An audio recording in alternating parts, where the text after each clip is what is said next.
Good morning and welcome to the Unitarian Universalist Congregation of Ormond Beach. We are a welcoming community of compassion and acceptance. I am Carolyn West and I invite you to our virtual service this morning, this rainy morning. The in-person discussion group and worship services that usually take place in our building have been suspended until further notice. We will continue to hold a discussion group at 9:15 and worship at 10:30 every Sunday morning via Zoom until it is safe to hold large group functions in our building again. If you are joining us for the first time this morning, we extend a special welcome to you. We invite you to stay with us on Zoom after the service concludes, when many of us enjoy greeting each other and sharing conversation.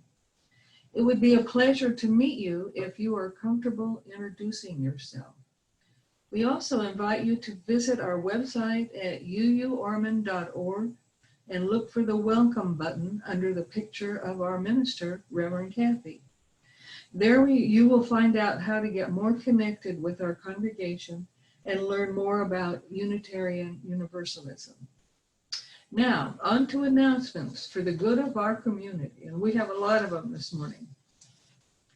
The link to Zoom service is always on the UCOB website. For the best audio experience, invest in a good headphone set and use them with your PC, laptop, or tablet. The local charity God's Bathhouse will once again be in our parking lot this coming Friday, September 18th from 10 a.m. to noon, distributing hygiene items for the homeless, to the homeless.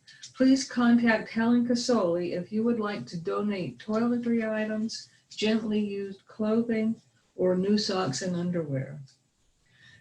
Collections continue for non-perishable foods to be given to the Dolinar Food Bank. Please contact Helen Casoli or Joyce Nelson for more information. Joyce Nelson of the Caring Committee urges everyone to get a flu shot. If you are over 65, you most likely need the pneumonia vaccine as well. These vaccines are available at no charge if you are on Medicare. Check with your local pharmacy. Now, remember to sign up for the presentation on African spirituality by Robert Whiting on Thursday, September 24th at 7 p.m. To reserve your place at this webinar, please send an email to spiritualityaacs@gmail.com with the notation African Spirituality Zoom meeting. Please make sure that your reservation is acknowledged so that you will receive the Zoom link to attend. Reinhold Schlieper is coordinating this presentation as part of our fall racial justice programming. Reverend Kathy encourages you to join us. The Monday Zoom lunch with Reverend Kathy resumes tomorrow at noon. All are welcome. See the website or latest e-news for the link. The Building and Grounds Committee is available for questions after the service today. There will be a congregational meeting next Sunday, September 20th, immediately after the service. With no physical offering today, please remember to send your monthly pledges to the address shown. Anytime you would like to make an offering, donation, or smaller gift in honor of today's service, you can send a check or use the donate button on our website. Your continued financial support is deeply appreciated.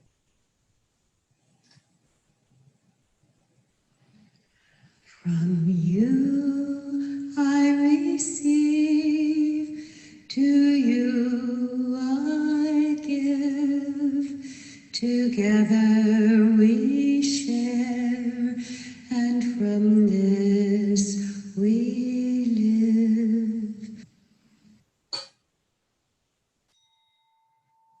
At the sound of the chime, our service begins.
Good morning, all. It is so wonderful to be back with you again this morning.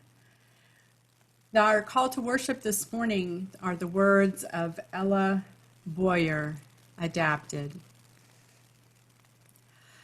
As we create and share sacred space together, let us reflect upon what brings us here. We have all come here for different reasons, from different decisions, faced different challenges, and shared different love. And yet, all of our differences have led us to this space, right here, right now. Some believe we are here for a greater purpose. Others hold fast to a claim of complete coincidence. Others still lie somewhere in between. There are so many differences and barriers between each individual, it would seem at times as though the odds were stacked against us, becoming one whole as we believe different things, live and experience different things, and value different things. We are children of God, the children of the earth, or fully grown adults here as part of the ongoing cycles of the universe, the children of the stars. We all have different definitions and explanations to who or what and why we are. Perhaps all are right. Our revelation is not sealed. Despite all that is different, there is one thing that is certainly the same. Somehow we are all right here, right now. We are growing and changing and discovering together, sharing the same sacred space we have shared for years, for generations, and even if virtually. Constantly evolving, constantly changing, let us continue. Let us change and adapt and grow together and let us worship together. I invite you to light a chalice at home if you have one nearby. As we light this chalice, may we see in it the light of faith, the glow of hope, the warmth of our community with each other. Let the light inspire within us the faith, hope, and courage to face these difficult times. Let it guide us in making sense of this chaotic world, and let the light show us the way to beloved community, both near and far. And now please join me in reading together our congregational covenant. Love is the spirit of this congregation, and service is our aim. To dwell together in peace and freedom, to seek the truth, and to help one another. These are our goals. And now for our joys and concerns that were sent in this week. First, wonderful news. Jan Turnett has been discharged from rehab. Yay! She reports that she's doing fine and continuing physical therapy at home. Gaia Davies would like to thank all of you who have been keeping her spirits up with cards and emails and texts and delicious treats while she has been dealing with medical challenges over the past several months. First with her gallstones and then with kidney stones. She's hoping that she doesn't start having problems with the only stones left in her body, the rocks in her head, she says.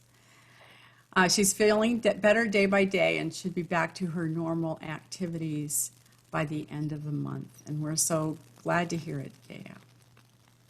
And finally, from Neil Koch, he's recovered from his fall of a few weeks ago, and he and his mom, Ronnie Bachschmidt, would love to have lunch or dinner at Thai Noodle City at 1025 Nova Road. They would love to see folks from the congregation, so if you're interested and want to share a meal, please text Neil at his new phone number.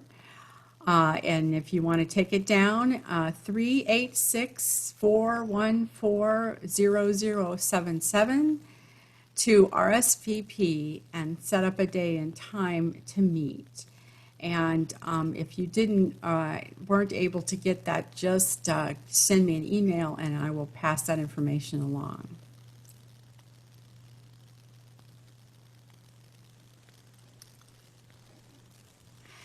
Now for all of the joys and concerns we hold silently in our hearts this morning, will you pray with me? Spirit of life and love, bless us this day with the understanding that joy and woe are woven fine, that whosoever brings us tears also brings us great joy, that the hours before dawn are often the darkest. Spirit of life and love, bestow upon us the peace which passes our understanding, so that hope, faith, and love may fill our hearts and still our worrying minds. Spirit of life and love, in this difficult time, bid us to strive for our best selves each day. Let our striving be for justice, equity, and compassion in our human relations. Inspire us to create beloved community in ever-widening spheres. Spirit of life and love, we give thanks for this precious day and for all that is our life, for we know that our life is a gift, freely given, unbidden, and unearned. We give joyous praise for this, our one precious life. Amen.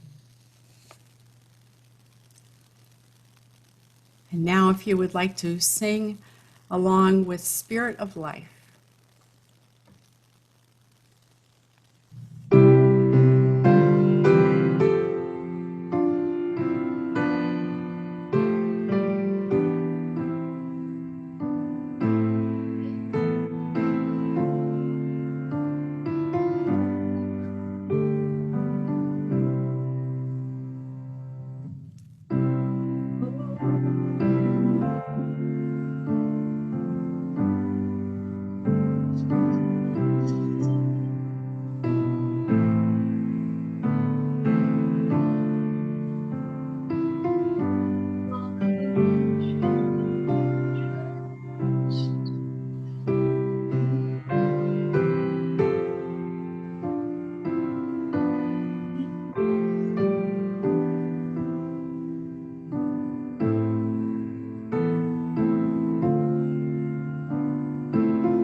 And now I'd like to share with you The Oversoul by Ralph Waldo Emerson, who wrote this in 1841.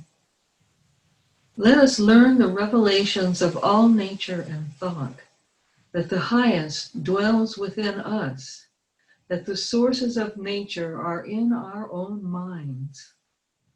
As there is no screen or ceiling between our heads and the infinite heavens, so there is no bar or wall in the soul where we, the effect, cease and God, the cause, begins. I am constrained every moment to acknowledge a higher origin for events than the will I call mine. There is deep power in which we exist and whose beatitude is accessible to us. Every moment when the individual feels invaded by it is memorable. It comes to the lowly and simple. It comes to whoever will put off what is foreign and proud. It comes as insight. It comes as serenity and grandeur. The soul's health consists in the fullness of its reception. Forever and ever, the influx of this better and more universal self is new and unsearchable. Within us, the soul is the whole, the soul is of the whole, the wise silence, the universal beauty, to which every part and parcel is equally related, the eternal one. When it breaks through our intellect, it is genius. When it breaks through our will, it is virtue. When it flows through our affections, it is love. And now we will enjoy a musical interlude. Try to Remember by the Brothers Four, a duet performed by Bruce Nelson and Dan Kerr.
Deep in despair, December, it's nice to remember, although you know the snow will follow.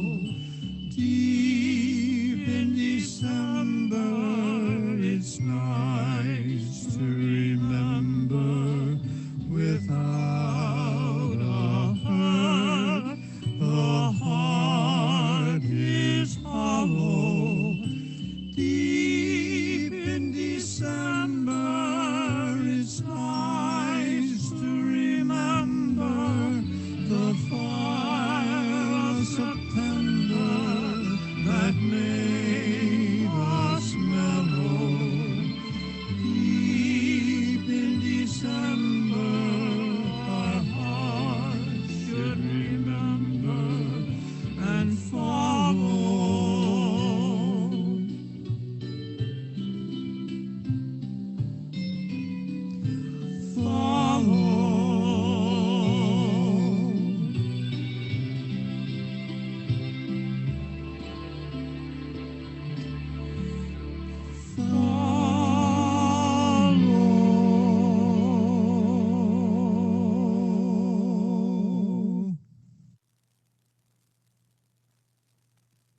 Very nice, Dan and Bruce.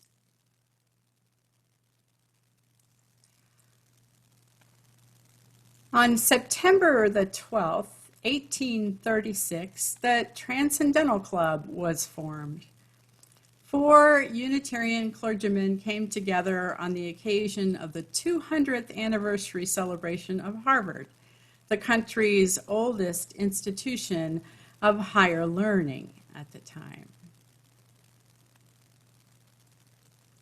However, the 4 alumni, Frederick Henry Hedge, Ralph Waldo Emerson, George Ripley, and George Putnam, stole away during the festivities to a nearby hotel to form a plan for meeting regularly to discuss their deep dissatisfaction with the growing orthodoxy of Unitarianism. They did have in mind a club per se.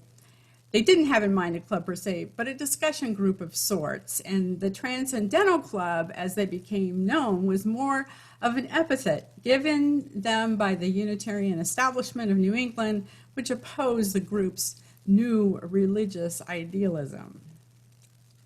Membership in the group was not limited in any way, but most of those listed as members or regulars here were uniformly opposed to the ethos and philosophy of Lockeanism, which dominated Unitarian thinking at the time.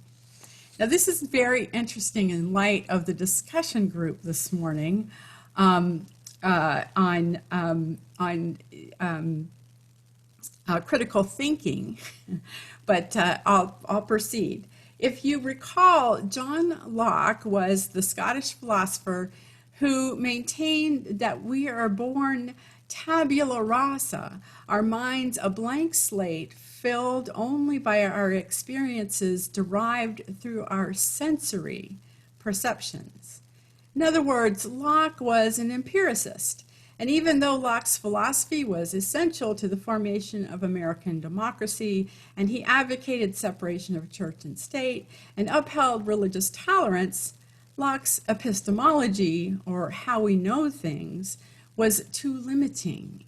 And according to these budding transcendentalists, kept Unitarianism cold and devoid of feeling.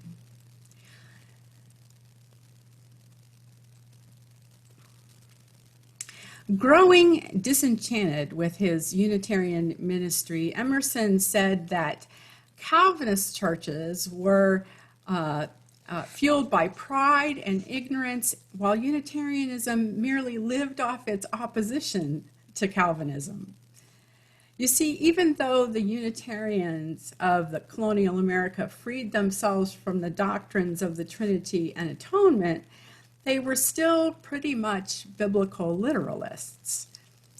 They still considered themselves Christians, and they upheld the miracles of Jesus and believed that Moses wrote the whole of the Pentateuch, the first 5 books of the Bible.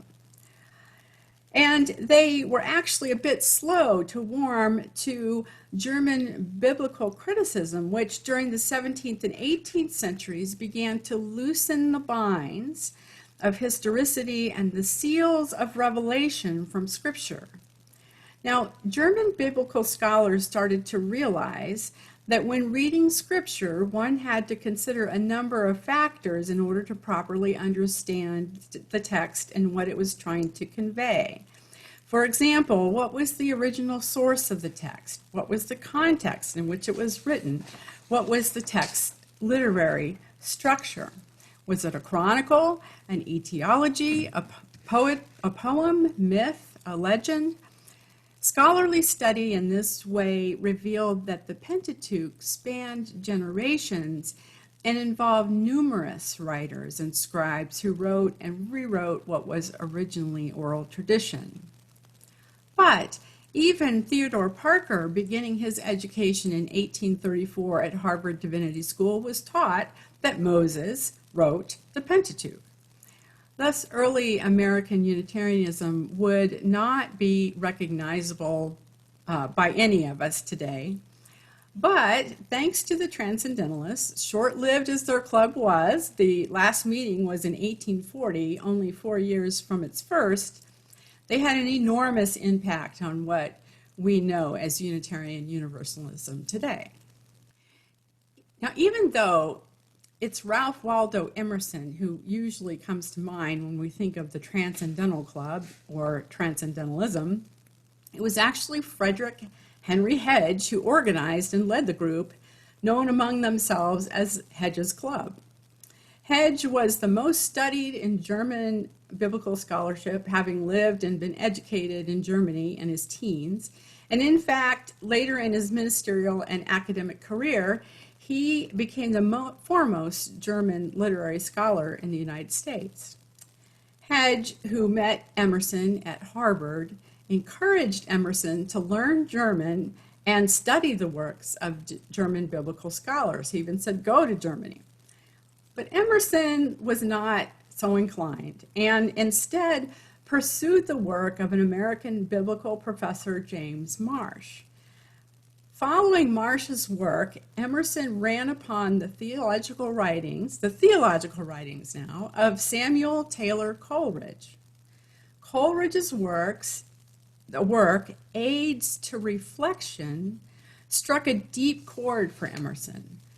For Emerson, Coleridge presented a new perspective on Lockean epistemology. Coleridge said, yes, there is understanding which is derived from experiences and the senses, but there is also reason, which Coleridge couched in a contemplative frame. He said that while understanding is discursive, in other words, naming, categorizing, comparing, contemplative reasoning, on the other hand, is insightful and yields life-affirming thought and action. Coleridge said, understanding produces theology and doctrine, but that reason in this contemplative sense is the wellspring of religion. Reason in this way is the source of ideas that are not bound by sensory experience. In other words, it's innate, it's inside. It comes from within. For Coleridge, religion was about being, not knowledge. Aha, said Emerson. We are not born tabula rasa, but we have an innate ability to surmise the divine without the mediation of a rational approach to Scripture, without any intercessory, and even without institutional religion. Emerson came to understand without equivocation that God dwells within every person, and that a life properly devoted to inward reflection, coupled with religious study, would yield the highest moral and spiritual sense. So Emerson was not saying that you don't need to have a religious affiliation or institution, but that it is not the only way to understand the divine or to be a good person. Emerson was never an enthusiastic minister. He felt constrained by the headiness of old school Unitarianism, which had become, in his observation, dry and boring. This was true in the sense that the Unitarians had become quite suspicious of the emotion-stirring Calvinists of the Great Awakening, as they preached so much fire and brimstone in their tent revivals that people actually went catatonic upon hearing it. But this also led to an overly academic approach to preaching. Emerson had already left the Unitarian ministry when he delivered his famous Divinity School address in 1838 at Harvard. Now, nothing could describe his displeasure with the current state of Unitarianism than from this passage, which is one of my favorite in his Divinity School address, which warned graduates not to become this minister. So hopefully I'm going to be able to pull this off. Oh, I did. All right.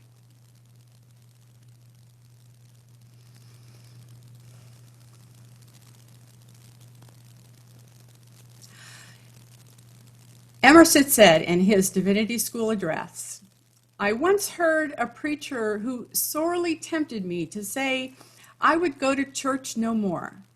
Men go, thought I, where they are wont to go, else had no soul entered the temple in the afternoon. A snowstorm was falling all around us. The snowstorm was real, the preacher merely spectral. And the eye felt the sad contrast in looking at him and then out of the window behind him into the beautiful meteor of the snow. He had lived in vain. He had no one word intimating that he had laughed or wept, was married or in love, had been commended or cheated or chagrined. If he had ever lived and acted, we were none the wiser for it. The capital secret of his profession, namely, to convert life into truth, he had not learned. Not one fact in all his experience had he yet imported into his doctrine. This man had plowed and planted and talked and bought and sold. He had read books. He had eaten and drunken. His head aches, his heart throbs, he smiles and suffers, yet there was not a surmise, a hint in all the discourse that he had ever lived at all."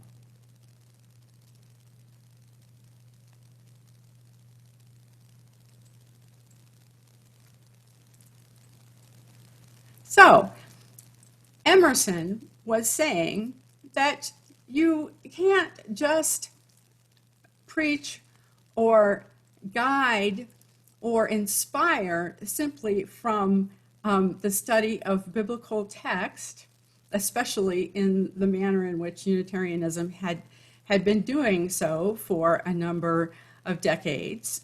And he was boldly calling for change.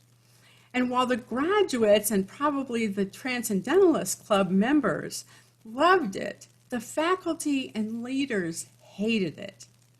At that point, Emerson had more or less created a rift in New England Unitarianism. Literally, the old school of rationalists and a new school of, well, transcendentalists. Now, for better or for worse, Transcendentalism never held together as a sect or subset of Unitarianism. This is due partly to the varying ideas within the club. In fact, the founder, Frederick Hedge, broke with the club's periodical The Dial, as edited by Margaret Fuller, over differing viewpoints. Emerson, the poster child of the period for transcendentalism, had ideas and beliefs that were problematic for his colleagues. In addition, he was not the most erudite or clearly expressed among them. Some of today's critics of Emerson say he never sufficiently articulated the idea of this God within, or the innate ability of every person to connect with and know God or a divine presence. Remember that Emerson and Coleridge, to some extent, are saying that this is a kind of a precognition. This is something that is available to you, to every human being, but doesn't require your sensory perceptions to ascertain this feeling of connection. So he never properly articulated it, according to some. And in my thinking, Emerson's ideas might fall into today's category of like new aginess, a kind of a relativeness, or something, too murky and experiences not easily shared. But then I do respect the idea that there's this possibility in a divinity that is not, it cannot be described in words or through cognitive thinking. So that was quite different for the time, and it's still somewhat suspect today, and especially as I know many of you were expressing during the discussion group, that empirical knowledge and the critical thinking aspect of how we have our being are paramount. I am also enamored with Coleridge's idea that religion is about being, not knowledge. And it reminds me of something some of my fellow seminarians who were Christians said. They would say Christian is a verb. It's not a noun, it's a verb. It's a do. It's a be.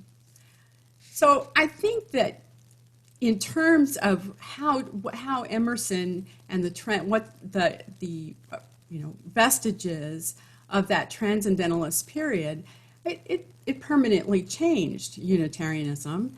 And then, of course, some of that was already recognized among the Universalists.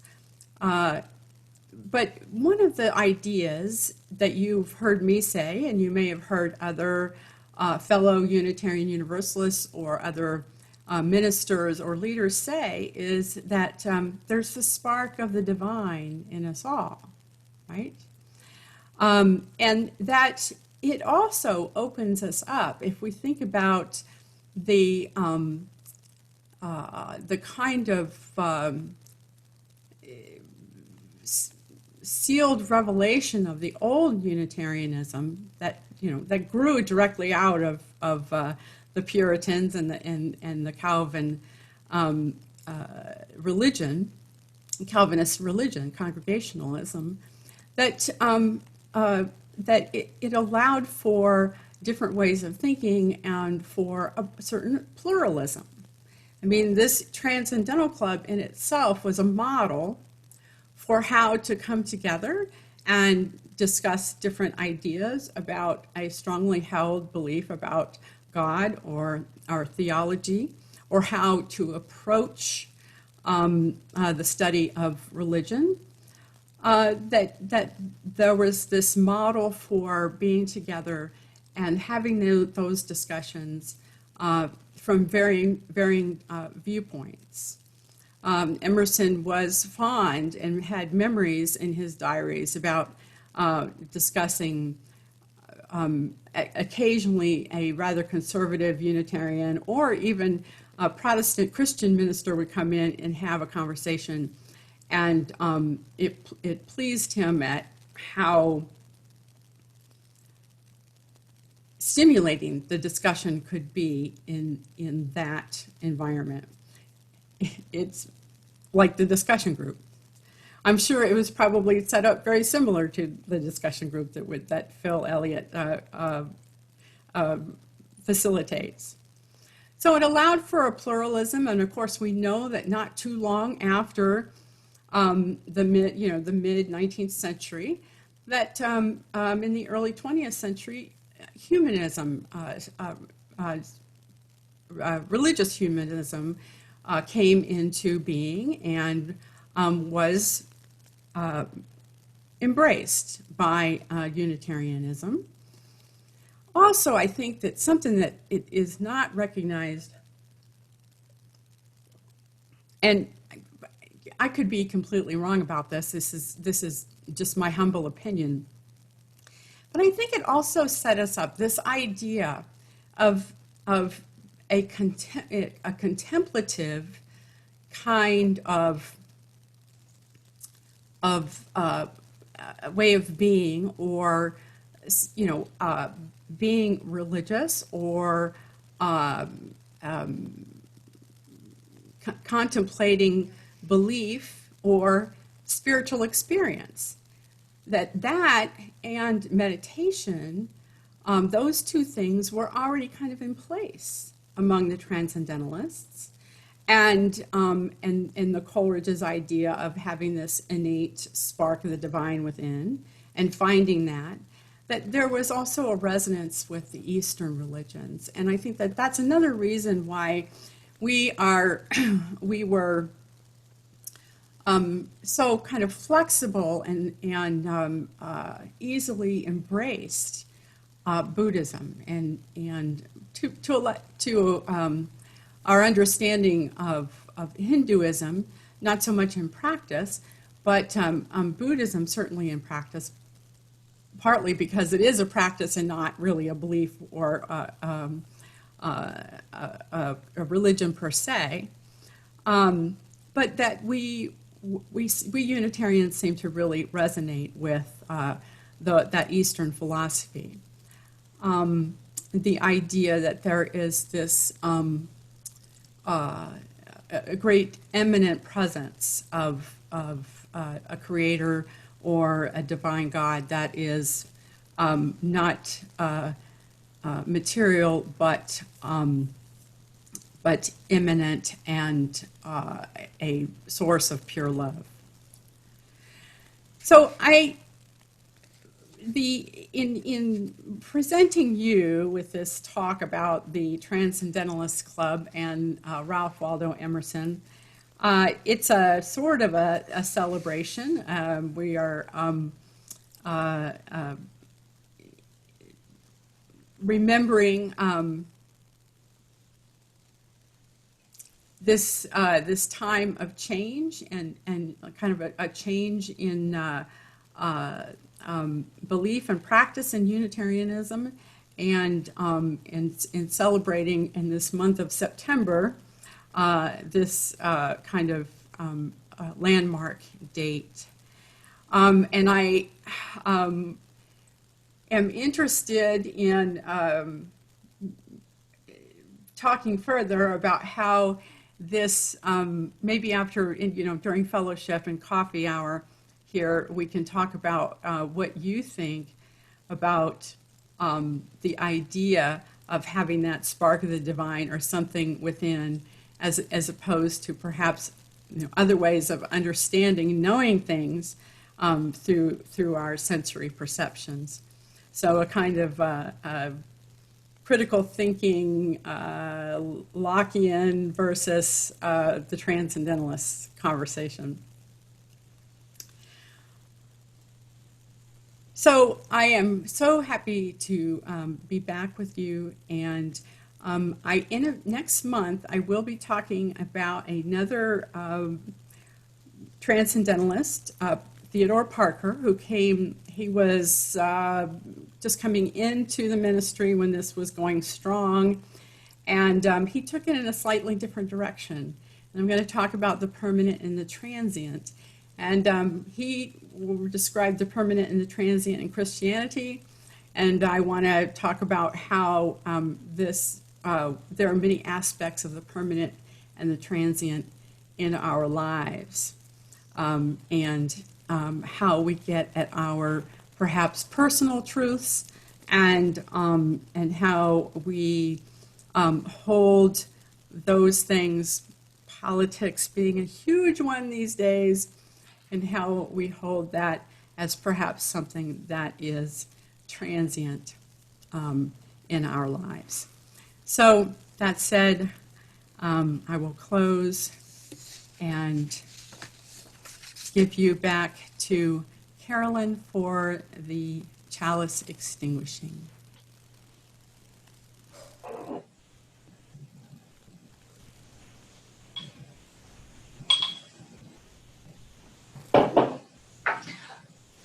We extinguish our chalice, but we extinguish this flame, but not the light of truth, the warmth of community, or the fire of commitment. These we carry in our hearts until we are together again.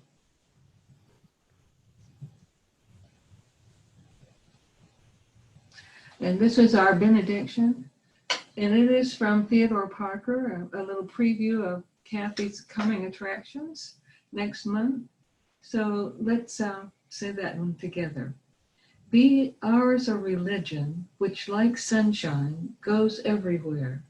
Its temple, all space, its shine, the good heart, its creed, all truth, its ritual, works of love, its profession of faith, divine living. Thank you.